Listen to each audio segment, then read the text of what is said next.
Greetings, everybody. Little impromptu, unscheduled video. Wanted to introduce you all actually to my uncle.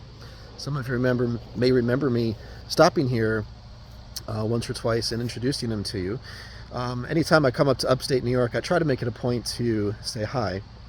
And I wanted to introduce him to you because there's something very poignant about his story that I relate to myself. So his name is Doug Johnson, and he passed away, gosh, it was probably almost 10 years ago to the day. Very close. I'm very close to when he passed away 10 years ago. And he was someone that in many ways was more inspirational than my father. And what I mean by that, so he was a school teacher, okay? But he did so much more than just teaching school. Like, for instance, he built himself his own house, like a full-scale house.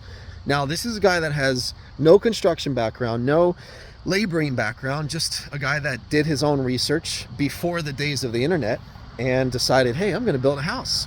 And he was so successful and happy with it that he decided, hey, I'm going to build another house. And then he ended up selling that one.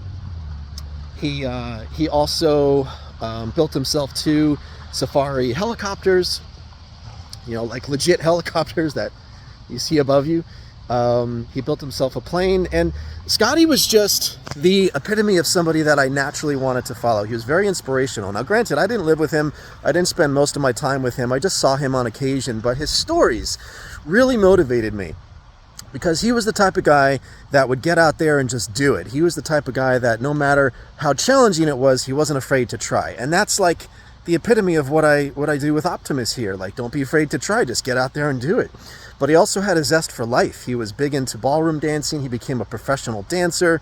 I would like to think that him and my mom right now are dancing the most beautiful ballroom dance you've ever seen up in the heavens. So he always had a way about him that celebrated life in some way and just, I don't want to say took advantage of life, but did whatever he could while he was here. His loss was very hard for all of us when it did happen because he was the epitome of health. Like, he worked out every day, he ran, he danced, like, he ate well, there was nothing wrong with him, and then that was it. Just a freak thing and no more. So if anything, he also motivated me to do what I can while I'm still here to do it and to try to make a difference in the best way I know how. He never got a chance to see Optimus Prime in person, but I'd like to think he's super proud and appreciates the stops that I do make anytime I come by to stop and say hello. So if he had any messages for you, I don't really know what they would be other than, hey, isn't that a cool truck?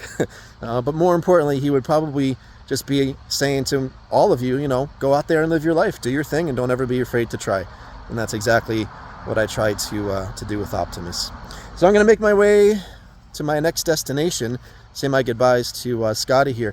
It's cold up here in New York. Holy moly.